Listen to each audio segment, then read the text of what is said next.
Assalomu alaykum. Men Mavlonova Nafosat. 2023-yil onkologiya kasalligiga uchraganman, saratoniga. 2024-yil lechini oldim Taxtapildan. Erta 2 santimetrda boruvdim, 5 santimetrga bo'lib, natija yaxshi bo'lmadi. Hozirgi kunda Bekzod Botirovich oldiga keldim, erta lechini boshladim. Hozir 5 santimetrdan 2 santimetrga tushdi. Natija zo'r, juda xursandman. Agar shunaqa kasallik bor odamlar bo'lsa, shunaqa kelishinglarni tavsiya qilaman. Assalomu alaykum, hurmatli Doktor Behzod TV kanali kuzatuvchilari. Ana bugun biz Mavlonova Nafosat ismli bemorimiz, ya'ni bachadon bo'yni saratoni kasalligi 3 va 4 bosqichlarda bizga murojaat qilgan va bu kasallikni asosiy rivojlanishiga sabab bo'layotgan papilloma virus haqida gaplashib o'tamiz. Mavlonova Nafosat bundan 2 oy avval saraton kasalligining 3-4 bosqichida Saraton akademiyasiga kelib davolanishni boshladi. Bundan 2 oydan so'ng ijobiy natijalarga erishildi. Ya'ni ushbu kasallik 60-65% ga kichraydi. Avvalgi holatda kasallik 53 mm bo'lgan bachadon bo'yinidagi saraton. Hozirda esa keyingi MRT magnitoziya tekshiruvidan o'tgandan so'ng kasallik 18 mm ga tushgan. Bu juda yaxshi ijobiy natija ko'rsatiladi. Bemor birinchi kelgan vaqtda juda ham og'riqlar kuchli bo'lgan, ishtahasizlik, quvvatsizlik va qo'shimcha qon ketish holatlari ham kuzatilgan. Bemorimizga quyidagi tarzda ijobiy yondashildi lecheniyalarga.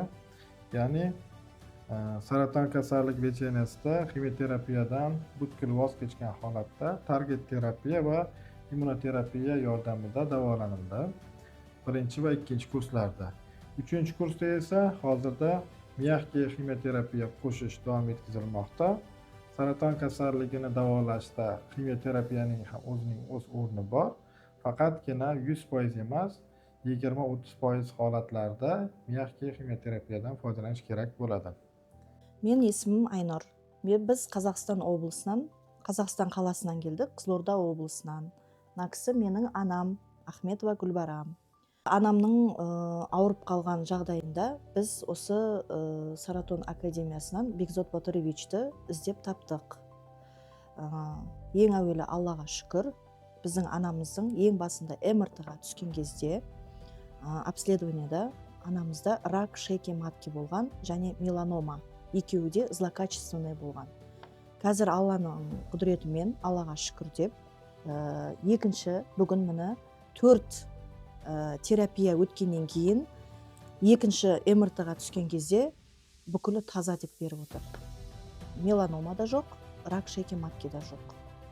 Ең басты әуелі Алла, одан кейін осы Бекзод Батырович докторға үлкен алғысымызды білдіреміз.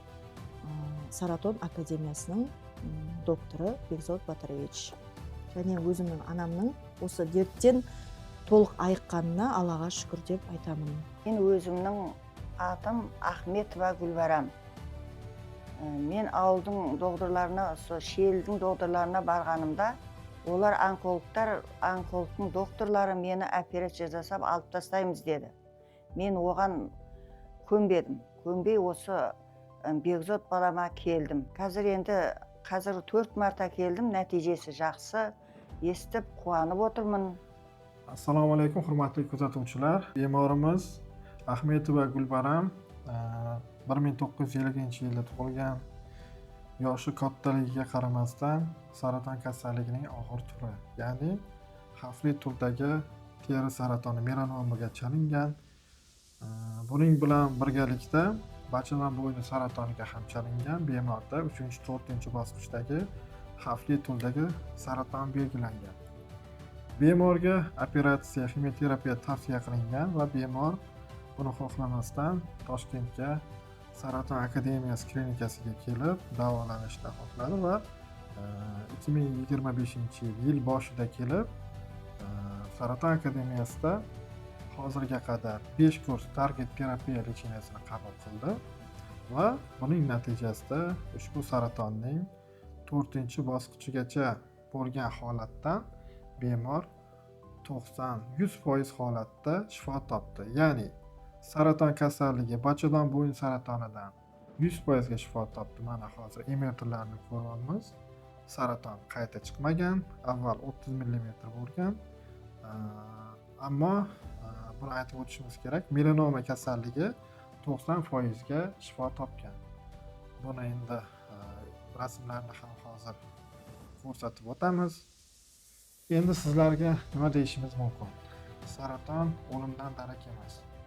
Davosi bor. Saraton kasalligiga chalindingizmi?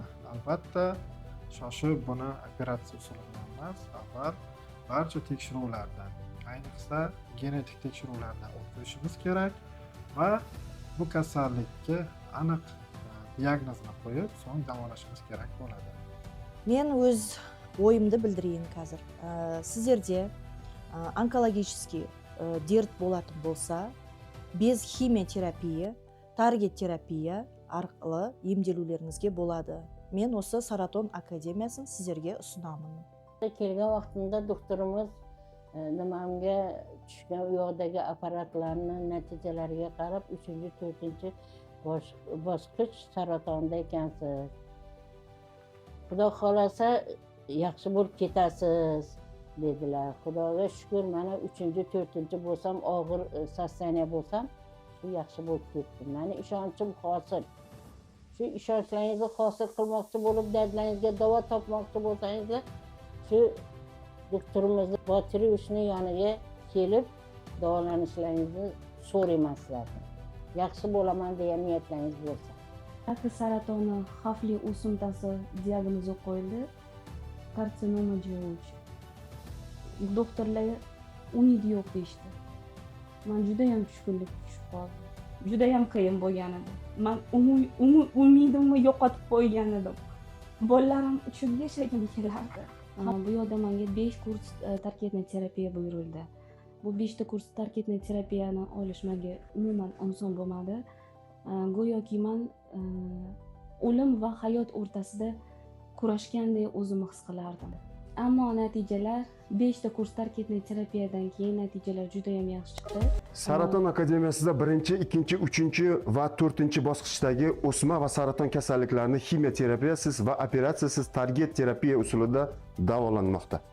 Target terapiya Germaniya standarti asosida Bekzod Botirovich boshchiligida olib boriladi. Saraton o'limdan darak emas va shifo topganlar soni 5000 dan oshdi. Saraton akademiyasi haqida hozir Bekzod Botirovichning o'zlaridan ma'lumot olamiz. Assalomu alaykum, men Bekzod Botirovich. Germaniya standarti asosida saraton kasalligini davolovchi onkolog va target terapiya shifokoriman. Saraton akademiyasida davolanib yaxshi natijaga erishgan qozog'istonlik tanishim orqali opamni olib keldik. Hozirgi kunda ahvollari ancha yaxshi. Azizlar, hozirlar bilan target terapiya usuli orqali davolanib yaxshi natijaga erishgan qoraqalpog'istonlik Mariya opa bilan suhbatlashamiz. Ismim Mariya. Internet orqali o'sha klinikani topib oldik. Boshda o'sha uyqu yo'q edi menda. 2 kundan keyin menga uyqu berildi. Tamoq o'sha yemaydim dedim. Yaxshiman, shukrman. Ko'p rahmat. Saratonga uchragan azizlarim, tushkunlikka tushmang. Target terapiya usuli orqali saraton kasalligiga davo bor.